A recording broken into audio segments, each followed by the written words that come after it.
World War One. That was with Germany, Austria, Bulgaria, Ottoman Empire. They fought against Britain, France, Russia, Italy, Romania, and Japan. And the United States came in later. Germany was winning the war against Great Britain due to the invention of the U-boat. So, for all intents and purposes, Germany was very advanced. And part of the reason Germany was winning the war in World War One was due to these U-boats, which we call submarines today. Now, uh, if we know history, Ashkenazis came from Germany.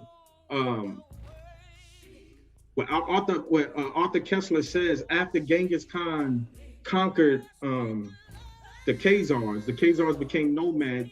They migrated to Germany. Germany let them in, welcomed them in. There was more millionaires in Germany.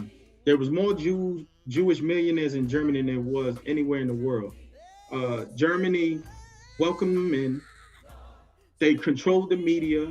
They controlled publication. They controlled, by all intents and purposes, Germany. So when Germany was about to win World War One, all the Zionists wanted, all the Rothschilds wanted, was the land of Palestine.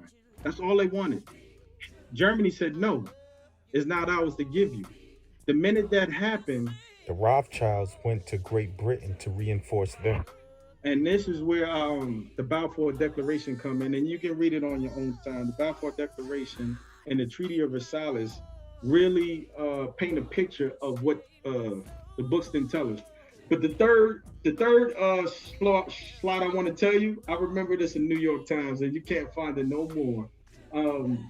The president of Egypt, Gamal Abdel Nasser, he said when he was asked about peace in the Middle East, the late president of Egypt said the Jews will never be able to live here in peace because they left here black but came back white.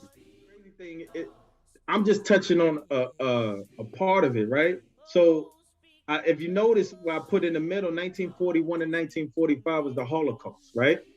Now, what if I told you, if you wanted to gain the sympathy of the world, because after World War One, Rothschild still didn't get Palestine. The Balfour Declaration came out 1917.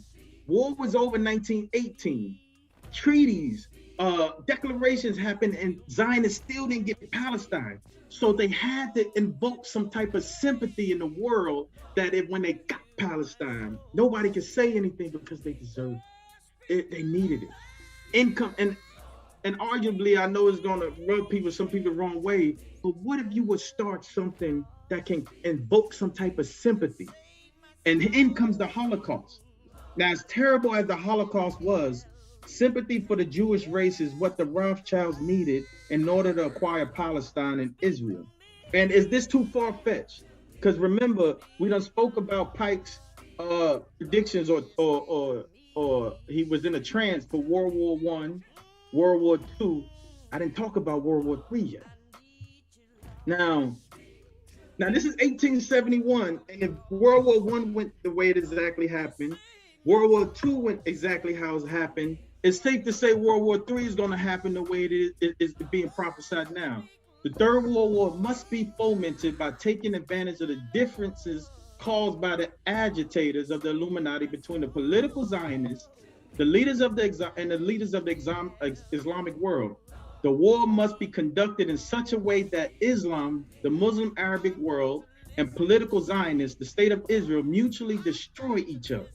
Meanwhile, the other nations once more divided on these issues because, of course, there was just an article that came out that said United States, and I don't mean to stop there, but United States churches give over 300, I think it was 300, it was in the billions, give over $1 billion to Israel, because God says those who bless Israel shall be blessed and those who curse. This is the deception now. This is the deception. So other nations is going to become more divided on this issue, will constrain and fight point of complete physical, moral, spiritual, and economic exhaustion. Just beat us down till we don't want no more, right? So we shall unleash the nihilists and the atheists, and we shall provoke a formidable social cataclysm, which in all its horror will show clearly the nations the effect of the absolute atheism origin of savagery and the most bloody turmoil, right? Now, what is a nihilist, right? Now, the nihilist is those that a person who believes that life is meaningless, rejects all religions and moral principles. You're gonna be beat down so much that you're gonna be like, who's coming? Just come on, just take me. I don't care who I'm fighting for. And then everywhere the citizens are obliged to defend themselves. So I don't want to go through all of this, but the way that the Third World War breaks down in granular level, how he projects this, and you see the trajectory the world is going. I mean, it's safe to say, right? So the one thing that was highlighted, but without knowing where the horrendous or duration will receive the true light through. Now this is Pike talking. This is Pike talking. Will receive the true light through the universal manifestation of the pure doctrine of Lucifer, brought finally out into the public view. This is what he thought. Every book he wrote, this was in mind.